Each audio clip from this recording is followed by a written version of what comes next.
Everybody, it's Hussein Kabani, your favorite broker, and we're basically sitting at the end of January 2024, and we're going to give you a bit of a market update on what's going on in the real estate market. Basically, at the beginning of the year, across the Toronto Real Estate Board, we basically had somewhere around 12,800 listings available for sale. This is January 1st.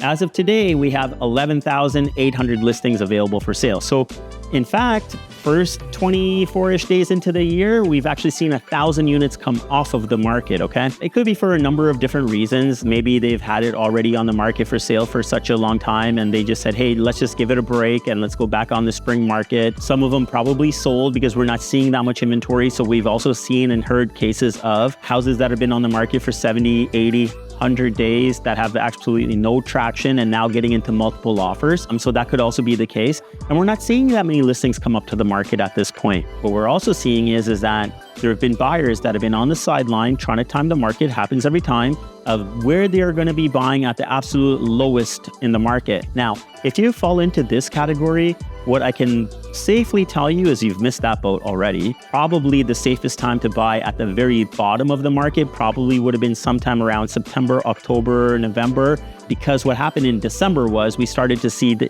increased number of showings. Even some multiple offers were happening at that point, and we saw the number of days start to shrink down a little bit in December. So that boat has gone if you're going to try to get at the lowest of the market. Now, moving forward from this, we do expect that there is a bit of a pent-up buyer demand. How long it's going to last, I'm not sure.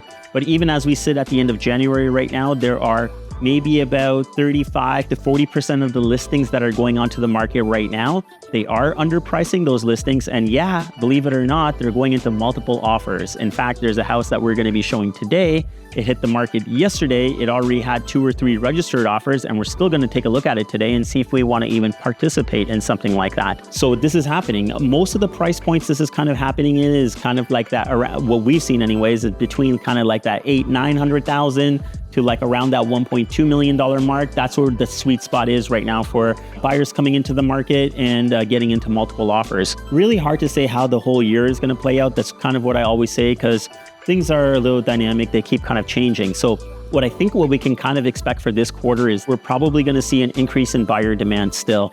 And the reasons I'm saying that is because the people that were sitting on the sideline, they're still looking to get into the market. And I think that now that they've seen things heating up, I think that they are going to be taking action and trying to buy something right now. So I think the buyer demand is going to also be there for this quarter. With these buyers in mind and people in general, they've already seen the fixed rates kind of come down at the banks. We've been talking about this.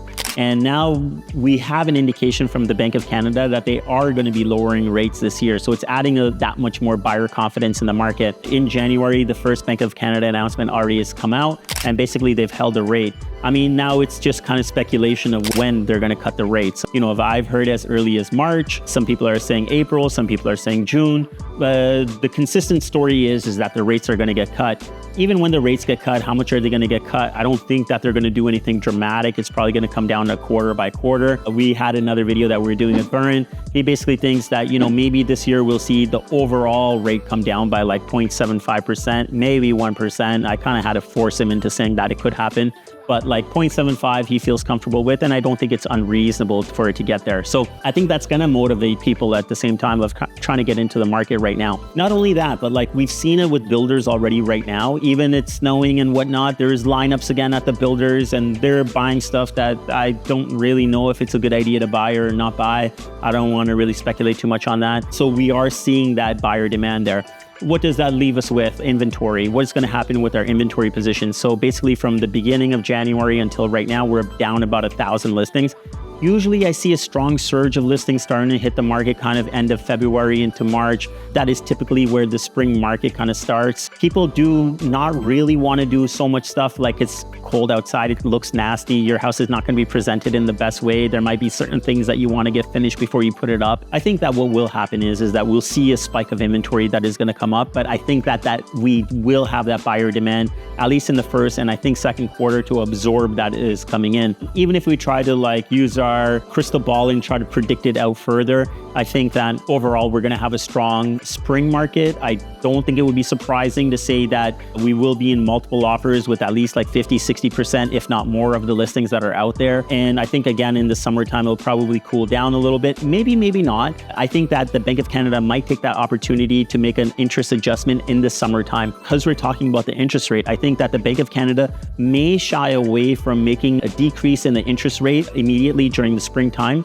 because I hope they understand that the spring market will automatically boost the sales of the homes, right? So if they actually lower the rate at that time, it might create a little bit more of the buyer's frenzy over there. And then maybe they might look at maybe doing one during the spring market, and then maybe there might be another one in the summertime, which might keep that momentum alive, whereas usually we kind of see it go down a little bit. So we might actually have more of a consistent market during that time. How does this all play out to the end of the year? Honestly, it's a very hard thing to say. It seems like the interest rates are going to come down, and it's going to depend on also the people that are refinancing their mortgages that they've had at like 1.5% or 2%.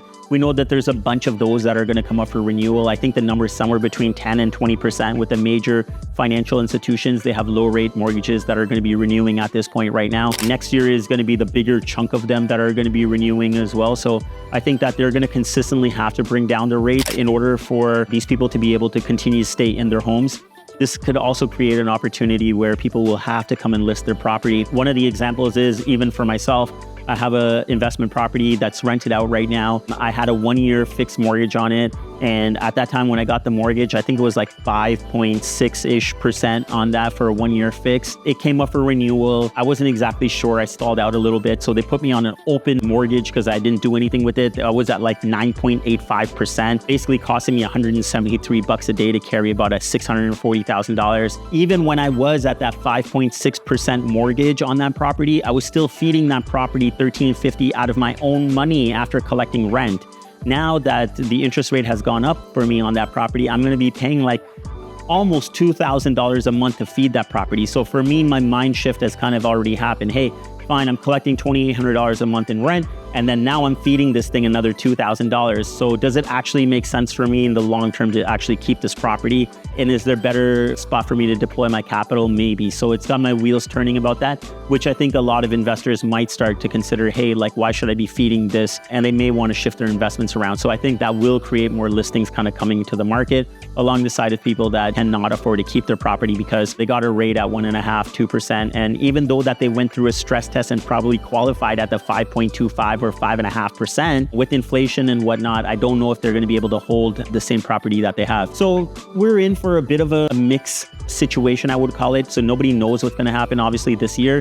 I think at least the first quarter and into the second quarter, I think it's going to be a strong market, and the rest will have to be remain. I think that once we're kind of towards that halfway point in the second quarter, we might start to get a better indication of what is happening for the third quarter based on the number of sales, the number of inventory, and seeing where the price points are going. We'll probably have a better indication for third quarter, but it's very hard to call third and fourth quarter at this point right now. This is kind of what I feel is going on right now. I would love to know what your opinion is about what you guys are thinking about what's going on in the market. Are you one of those guys that are kind of like in the sideline right now that want to buy something and just not sure if this is the right time, or want to invest? Do you think that the market is going to go down further and you're just still going to hold on? Maybe 2025 is where you're thinking that the sweet spot is going to be.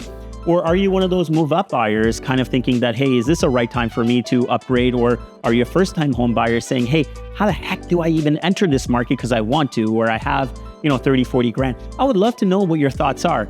And more specifically, if you have a specific question, I encourage you guys to reach out to me. It would be my pleasure if you guys could click below, book an appointment with me. Love to spend 15 minutes on the phone with you and analyze your situation and give you some more tailored advice to what your situation is. If you guys have liked this video, and I can't see how you could not have liked it, right? So physically go down there, like it, share it with your friends. And guys, don't forget to subscribe because I think I put out amazing content and you don't want to miss any of it. Until next time, guys, remember one thing: get Cabani, get sold. Sell it, sell it, sell it, sell it, sold. Sell it, sell it, sell it, sell it, sold. Sell it, sell it, sell it, sell it, sold. Sell it, sell it, sell it, sell it, sold.